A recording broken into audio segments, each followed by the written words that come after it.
Você que usa Adobe Premiere certamente já teve que fazer algum tipo de animação, de logo, de texto ali dentro, e é bem provável que a sua animação não tenha ficado legal. Por quê? Talvez você não conheça todos os recursos do Premiere. Tô te dizendo isso porque isso acontecia muito comigo, quando eu não sabia dessas 3 coisas que eu vou te mostrar aqui hoje.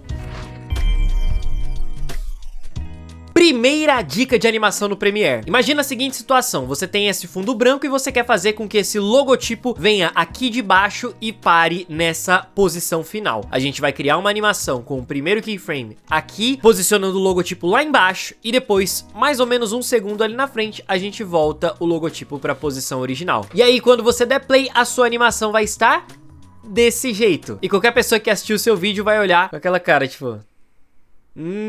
legal. Mas vamos melhorar isso com a primeira dica. É muito simples, você vai selecionar esses 2 quadros-chave de animação aqui, clicar com o botão direito, vir até interpolação temporal ou temporal interpolation e selecionar a opção Bezier. Prontinho. Agora a sua animação já tem um pouquinho mais de personalidade. Olha que interessante.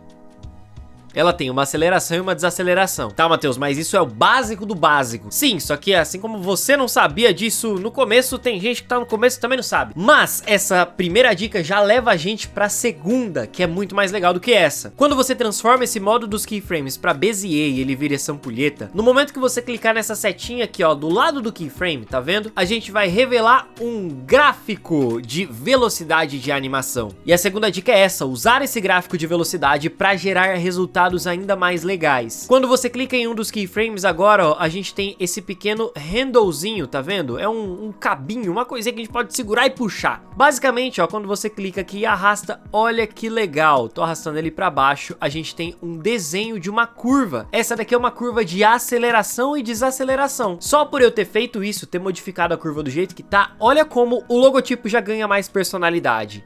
Tá aí, ó, ele tem uma desaceleração mais legal. Se eu vier aqui e puxar esse desenho ainda mais pra cá, deixar essa curva ainda mais acentuada, olha como a desaceleração fica mais legal ainda. Tem ainda mais personalidade. Eu posso fazer o oposto, eu posso pegar essa linha aqui da direita e puxar ela pra cá, e depois essa linha da esquerda eu puxo ela pra direita também. E agora, ó, a gente vai ter uma aceleração rápida, tá vendo?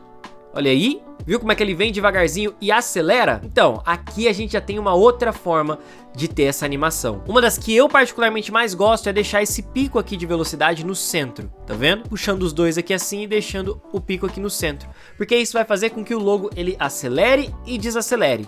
Desse jeito. Olha aí, a entrada dele é muito mais legal. Então você brincar com essa curva de animação vai te ajudar bastante a ter outros resultados. E um ponto importante disso daqui é que você vai sempre olhar para esse espaço que você tem entre os keyframes e tudo que você fizer do meio para a direita vai afetar a velocidade de chegada do seu logotipo, né? A velocidade do final da sua animação. E o que você fizer do meio para a esquerda vai afetar o início da animação, a velocidade do começo aí do seu objeto. E a partir desse gráfico, a gente tem a terceira dica, que é muito simples, só que ela vale apenas para movimentos de escala. Vamos supor que você desistiu dessa animação de posição e você quer agora animar o parâmetro de escala, né? Vamos colocar aqui, ó, a escala que vai começar em 0 e depois, mais ou menos um segundo à frente, ela vai ficar em 25. Quando a gente dá um play, olha que bonita a nossa animação.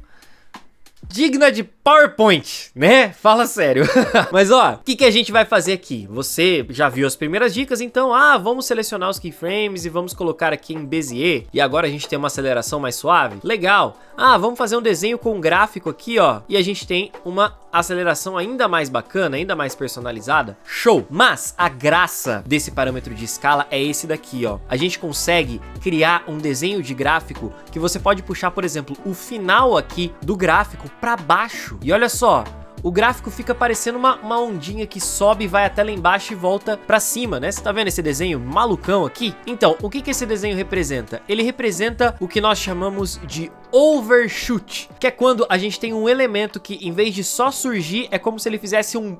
sabe? Você vai entender agora que eu vou dar o play. Olha só, eu fiz um pequeno overshoot aqui e dá uma olhada. Você viu, ó, como é que o logo, ele vai até um tamanho maior e depois ele volta? Esse é o chamado overshoot, que pode ser intensificado quando você desce ainda mais esse gráfico aqui. E olha lá, tá vendo, ó? Ele vai até maior ainda e depois diminui. Ele é muito legal quando você tem a distância bem curta entre os keyframes, mais ou menos aqui assim, ó. A gente tem esse surgimento bem rápido, que é literalmente como se fosse um...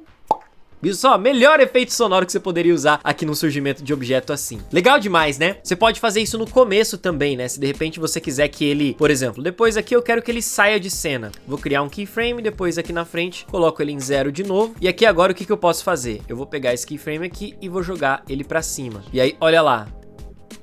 Tá vendo? Ó, ele sobe e depois desce. Só que o efeito não fica tão legal quanto na chegada, tá? Então, talvez seja mais legal você usar ele aí na chegadinha. Mas ele dá uma leve diminuída e depois sai, né? E agora você tem aí esses 3 recursos pra você usar pra melhorar suas animações no Premiere. E vou te falar uma coisa, isso daqui é só um pouquinho do que o Premiere tem meio que escondido dentro dele. Eu te mostro muito mais técnicas como essas no meu curso Dominando o Adobe Premiere 2.0. Se você quiser conhecer esse curso, tá super bacana, tem mais de 100 aulas disponíveis lá dentro dele. Você pode acessar o primeiro link aí da descrição, beleza? Mas agora me diz aí, qual que é a sua maior dificuldade na hora de fazer animações dentro do Premiere? Comenta aí embaixo que eu vou preparar mais vídeos relacionados a esse tema pra te ajudar, beleza? Aí na tela tá aparecendo mais 2 pra você continuar aprendendo sobre Adobe Premiere aqui no BT. Eu vou ficando por aqui, um forte abraço a todos e até a próxima. Tchau!